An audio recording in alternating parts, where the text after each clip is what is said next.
what am I doing here? Well, I'm not 100% sure, to be honest. All I know is it's railways are at the forefront of this, and that's something that I've been fascinated with all my blooming life, and particularly in this part of the world. I live up in Reigate, and the glasses are green, the shirt is green, it's the old Southern Railway and all that I absolutely love.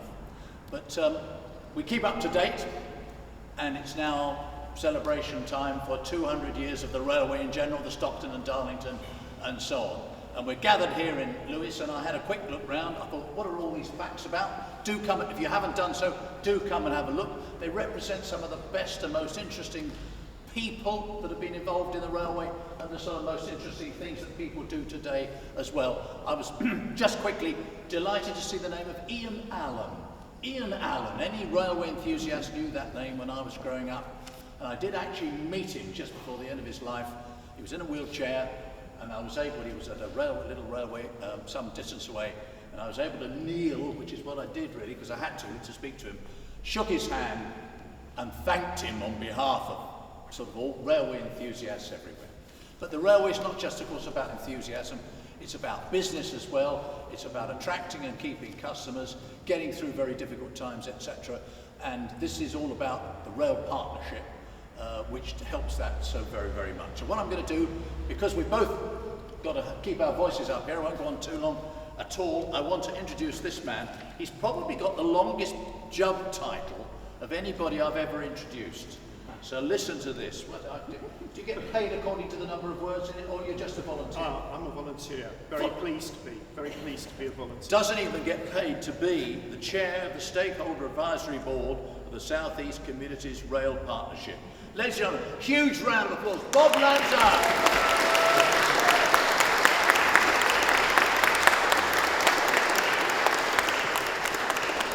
Good morning, everyone, and thank you, Nicholas, for that introduction, and thank you for that welcome this morning. Also thanks to the Town Council for hosting us today.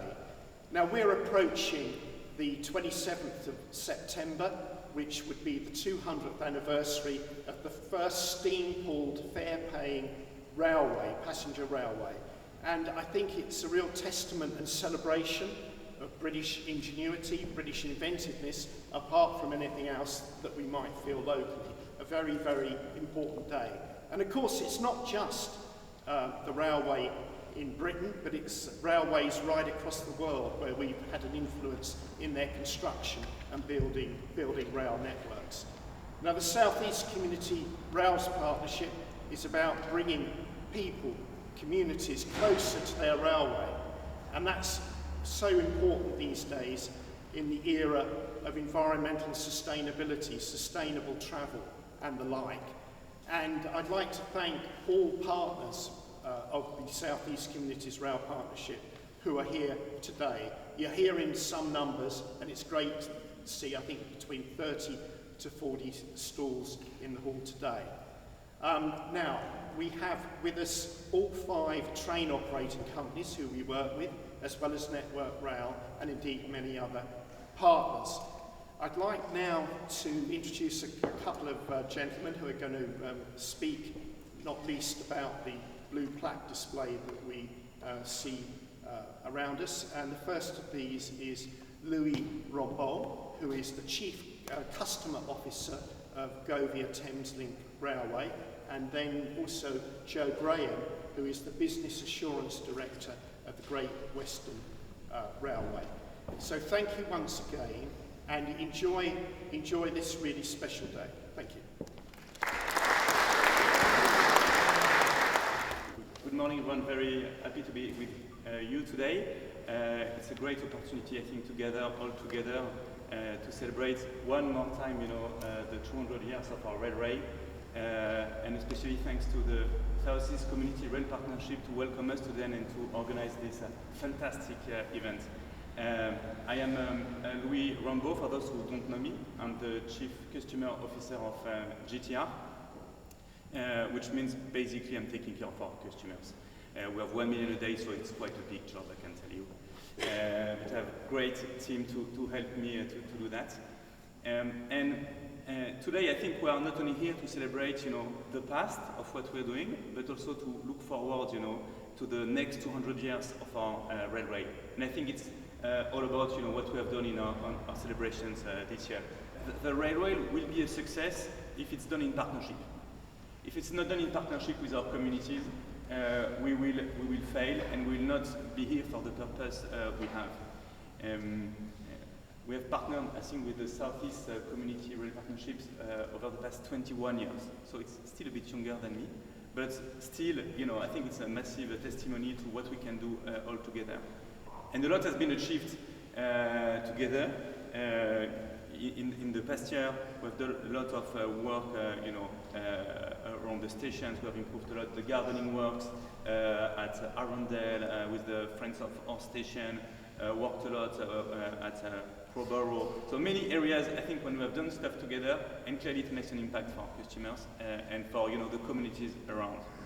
So thank you so much for everything we are doing together. It's the first step. We absolutely need to continue. We need to do more, and we do that, for our country and for all the communities. And this is, clearly our purpose. So I will finish here. Far too long already. I've bored you. Today event is a fantastic, I think, event for our communities. It's a fantastic event, to meet all together also and to share, our problems and to be able to work closer.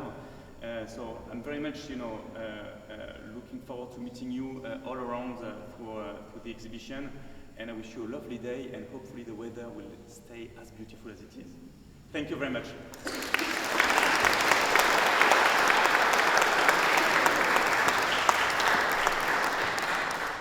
Thank you, Louis, and a very good morning. My name's Joe Graham. I'm the Business Assurance and Strategy Director of the Great Western Railway, responsible for social value, charitable investment, and very proudly, community rail on the GWR network in the West. I also represent the English train operators on the Railway Heritage Designation Advisory Board, a national group part of the Science Museum, which seeks to protect railway heritage across the UK. So Railway 200 is particularly close to my heart. At GWR, exactly as at GTR, we're intensely proud of the past, while also being really excited and committed to the railway's future. My point then is at its very heart, the railway is, and always has been, about people. It's about people and about communities, empowering people and connecting communities. It helps people who work, people that shop, people that meet friends, people that learn new skills, people with new jobs, people who are isolated, and people who need to get away from difficult situations. The railway builds economies, it grows communities, and that's exactly why it was created 200 years ago this year. At the heart of all of that, though, is you. Literally every person in this room. You have a part to play in making the railway what it is. From becoming a grassroots organisation, the Community Rail Network, it's all about the things I'm just talking about now. And Southeastern Communities Rail Partnership is an absolute shining example of that in 2025.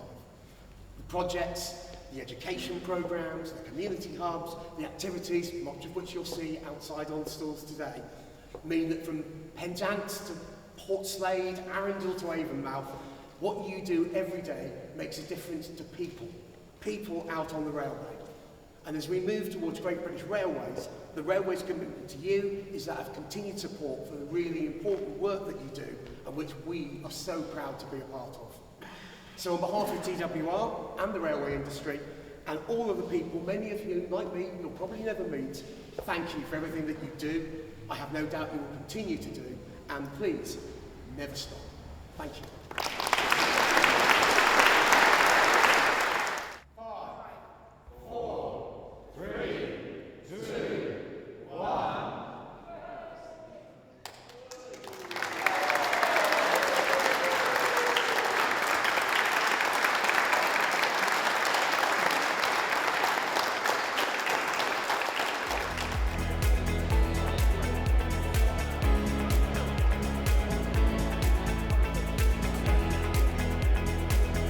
I'm chair of the South East Community Rail Partnership Community Interest Company.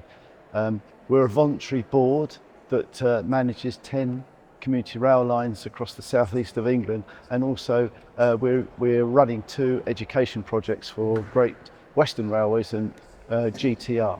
Well, for the Railway 200 year, we've been supported by our 5 train operating companies and London Gatwick Airport to put together a campaign over the whole year celebrating historic figures in the railway and also trying to promote new and emerging jobs within the railway industry. Today it's the Railway Fair, which is a highlight of our year for Railway 200.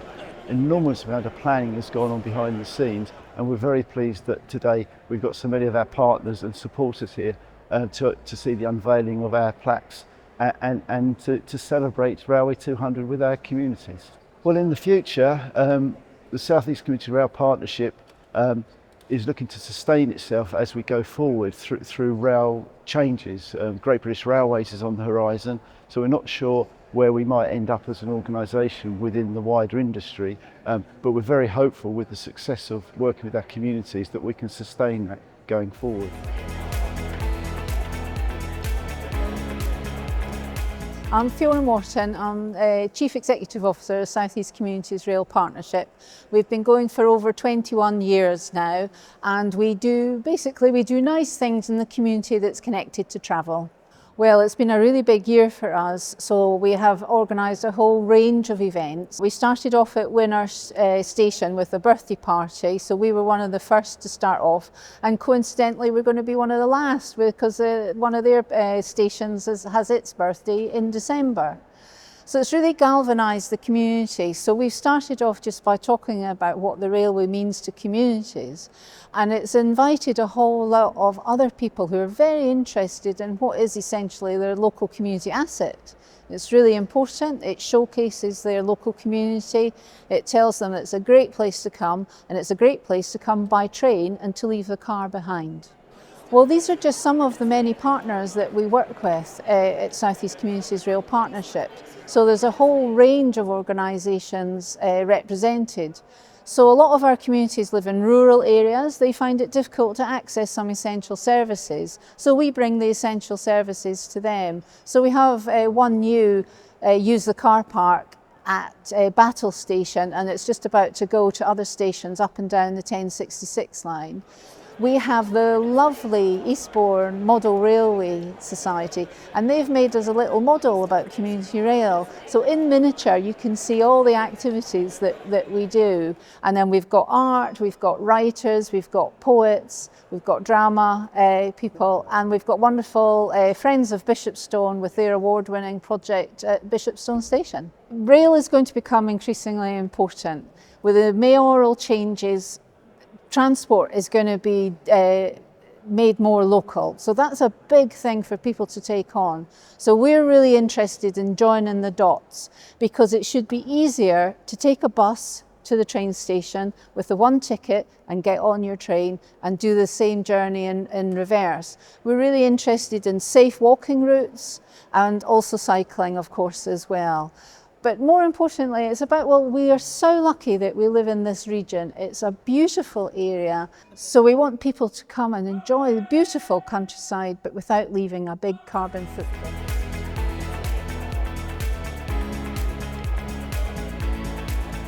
I've been quite involved with this event today. The Blue Plaques was partly my idea, and it's come really well to fruition, so I'm really excited about that. I've been helping to coordinate all of the arrangements for today.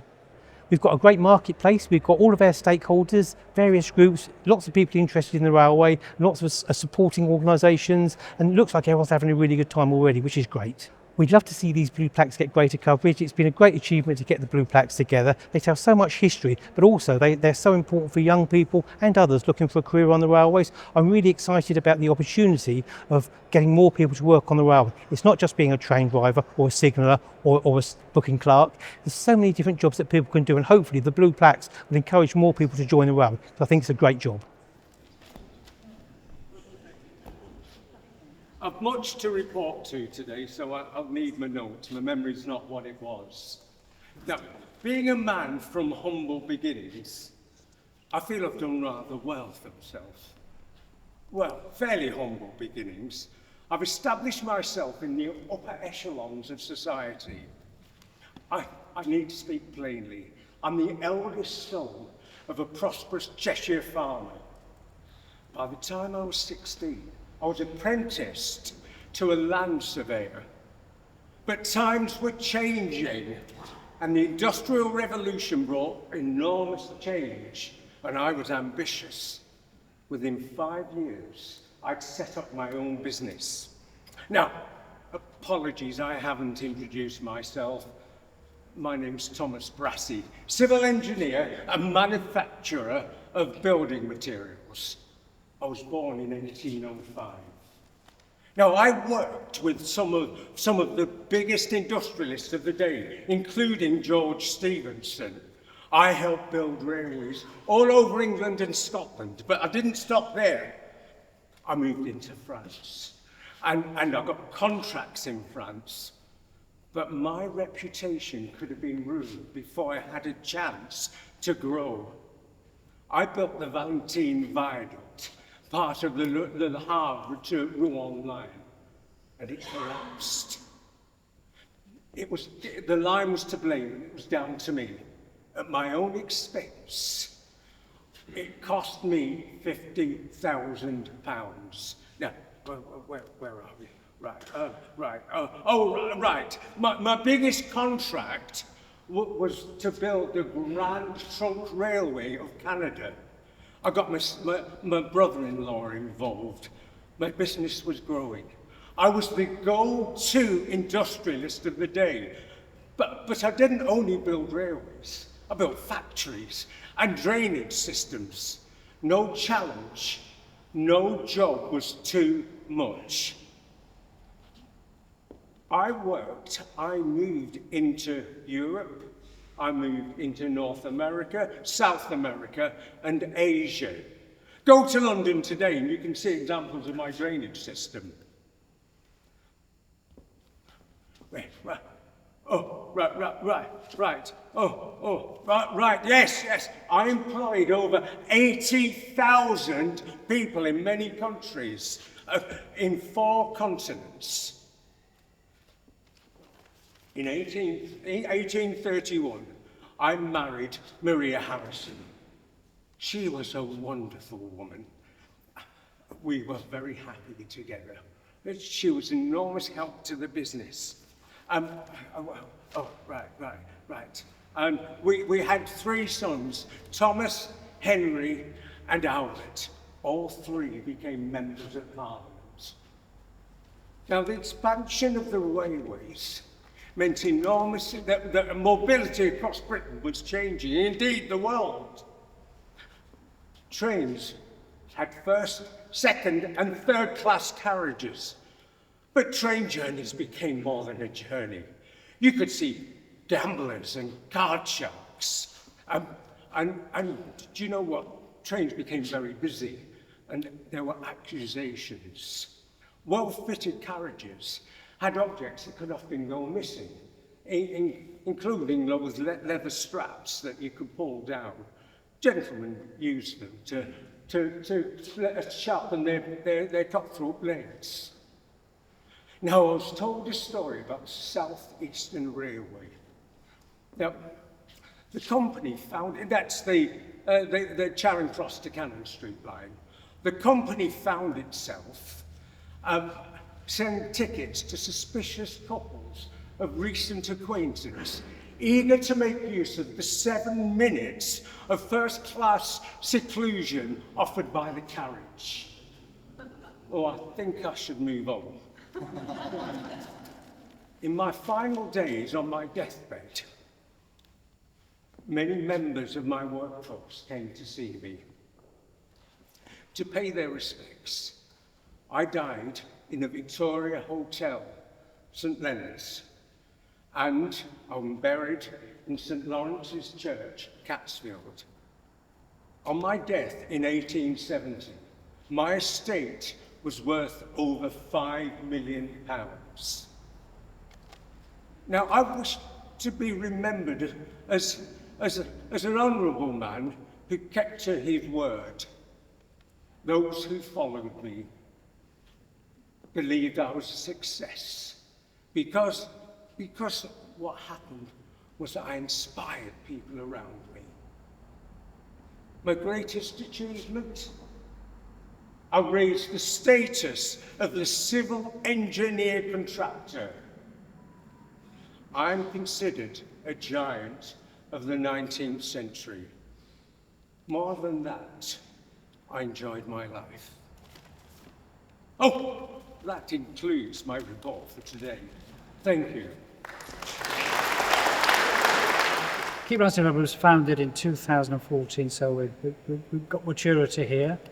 We became station partners with Southern Trains in 2017. Collectively, we encourage people to use trains, use public transport. The train station is right in the middle of the village, so it's a nice central place for us to do displays like flower beds. We have an annual remembrance service where we commemorate the fallen who worked at Lancing Carriage Works. We have school children, we have local play groups and school children finding out more about the heritage of the carriage works and the railway station. We created a blue plaque trail. My colleagues and others did the research, historical researches on people who are connected to the Lancing Carriage Works at Lancing Railway Station that we should know about, local heroes. Unfortunately, many of these people died in conflicts. That said, we worked with local businesses, 6 of them, who put a display for each of these eminent local important people in their windows. We created a leaflet, we gave a website presentation about it, and I'm fair to say 250, 300 people have been on the Lancing Blue Plaque Trail, which still continues. It's August the 1st today. It's going to go right through the summer holidays. We'd like to expand. We're in negotiation possibly to use a building nearby, which we'd like to use to promote the carriage works, the history of, as a heritage centre. That's a bit under wraps, but I have mentioned it. Lancing Station's got a very important birthday coming up. Lancing Station's birthday is the 24th of November this year, when it will be 180 years old. That's a very big cake with a lot of candles, but come down to see the birthday celebrations. The Keep Lancing Lovely team will be there at Lancing Railway Station, November 24th, 2025, 180 years old. Well, our local railway station is Rye, and for the last 3 years we've been writing poetry and designing posters to go in the waiting room at Rye to enhance passengers' experience of the station. For Railway 200, we were encouraged to apply for a grant to produce a book of all of the poems that have been in the station over the last 3 years. So we've done that. We've produced many copies of a book called The Station Poems, and we're very thrilled with how it's turned out. One of the reasons we got involved with the railway was because we consider it to be a sustainable way of travelling, and we're very proud that the book is all on recycled paper, it's vegetable ink, and the company that printed it for us are completely carbon neutral. So it's a carbon neutral publication. Today we've got a stand and we're launching the book today and also letting people know about our Right on Track competition. So we're running a competition for anybody to write a poem about their experience of travelling on the railways. The plans that we have are going to be involving the various different activities, but the main one is taking place just after the anniversary of 200 years. And the group of poets are going to be travelling up and down the Marshalling line on that day, distributing 200 free copies of the book. We're also going to be doing poetry readings and judging the competition, and then those winning poems are going to be displayed as posters in Rye Railway Station. We go from Thomas Brassey to Charles Dickens. My name is Jem Wall, it's my colleague Richard Harlow. We are from Hydrocracker Theatre Company. We're an associate company at Brighton Dome and Festival, and we've been invited by a brilliant Rail 200 project to do a version of Charles Dickens' classic ghost story, The Signalman, which some of you may know, some of you may not. For those of you who don't, it is set in a haunted railway tunnel. And Rail 200 have brilliantly been able to give us access to the tunnels underneath Brighton Station. So we will be doing Charles Dickens' classic ghost story in a tunnel, and maybe it's going to be haunted. We shall see. We're going to show you a tiny excerpt from the play just to give you a flavour of it. It's pretty clear that's the signalman. And the person I'm playing very briefly is the visitor who, this man thinks he's seen a ghost. And I kind of don't believe him. Let's see what happens. You are not a contented man. Clearly, you have a story to tell. I am a disinterested party. Why not tell it? I mean, that figure that you claim you have seen, I mean, what did it do? He kept calling. For God's sake, clear the way. And below there, again and again. Went over to look down the line, away from the tunnel. I couldn't see anything of concern. I turned back. And there he was, still standing at the tunnel entrance. Still gesturing, still calling. He wasn't a will-o'-the-wisp. He wasn't blurred or transparent like spectres are on the photographs you see. Indeed, his voice seemed hoarse with shouting, and when he cried, "Below there," it wasn't a light whisper on the breeze. I'm not lying when I say it rang in my ears like a workman on the line calling to me. I caught up my lamp, and I ran towards that figure. I challenged him. "What's happening? What's going on? Where is the trouble?" I demanded. I ran up to that figure and I raised my hand to pull at his sleeve to reveal his face. And his face was almost uncovered when, with a sound like breathing out, the entire figure vanished. Snuffed out. It was as if a dwindling whirl of smoke was rising in the air, like you get from a cigar. Well, I'll be damned, sir. Is that what you were going to say, sir? Thank you.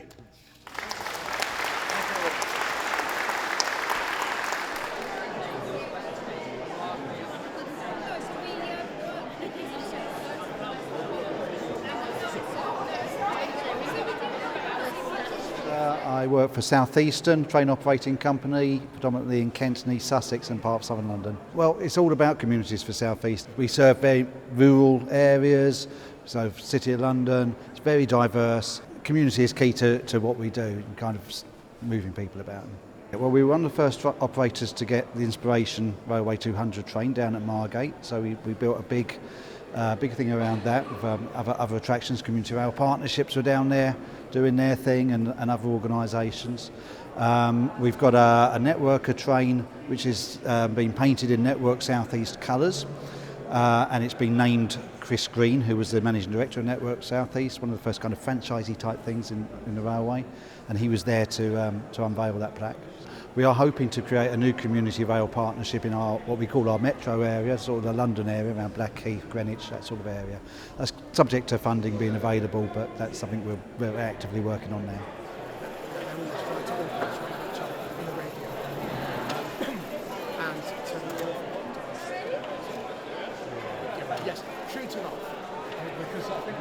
So my name is Katrina Murray and I'm with Greening Arundel, and we've been in existence for 2.5 years. We're an alliance of 15 organisations, mostly community based with some funders, and we have about 40 volunteers, and we've been working at the train station but also throughout Arundel. Community is at the heart of everything that we do, so community rail is very important for us to be connected with. So we work on 4 different environmental objectives, but we also do it through engagement with the local community, through galvanising the local community to be sustainable and to improve the environment. So for us it made perfect sense to work with and through community rail, and we were in fact inspired to do our work through the South East Community Rail Partnerships. So we're delighted to be part of the organisation and to work with our neighbours in Amberley and Angmarine and elsewhere. We've done a lot at the train station, I have to say. So we have put in about 1,200 hours of volunteer time, completely transforming the green spaces. Hedgerow plants, solar lighting, picnic tables. But one of the things that we're most proud of is a project that we did with children and with adults. It's called the Sunflower Parade, and it's a series of sunflower mosaics which were developed by children but then put together by volunteers and sponsored by local businesses. So it's part of our Nature in Art, Art in Nature initiative, and there are many other components, including most recently a Railway 200 sculpted bench by local artist Simon Groves. We certainly have a lot of work to do to maintain what we already have, but we want to put in place a poetry trail that begins and ends at the station, but takes folks through town to see all of the various greening activities that we've been engaged in. And we want to make sure that it's accessible for all kinds of people, including those with sight loss. So here today I've been having discussions about how we can make that happen. And we're also working with South East Communities Rail Partnership to create a project that runs across the Arun Valley line. So it's going to be called From Seed to Tree, and it will have pictures along each of the stations showing the evolution from a seed eventually to a tree. So we're very excited about all of those projects.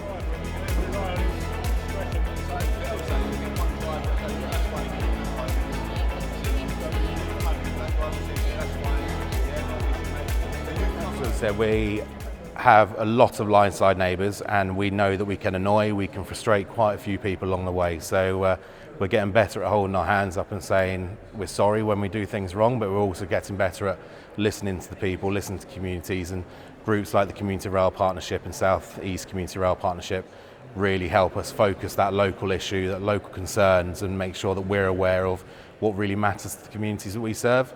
So our teams are getting better at listening, and we're working with groups all over the southeast, whether it be in the Sussex route, whether it be in Kent with the new South Eastern Railway, or in Wessex with the new South Western Railway with integration, and then our partners at GTR as well we work extremely closely with. So we've got eyes and ears on the ground out in local communities that we work closely with, and long may it continue, because otherwise without that local knowledge and that local interest the railway won't run. So it's really important to us.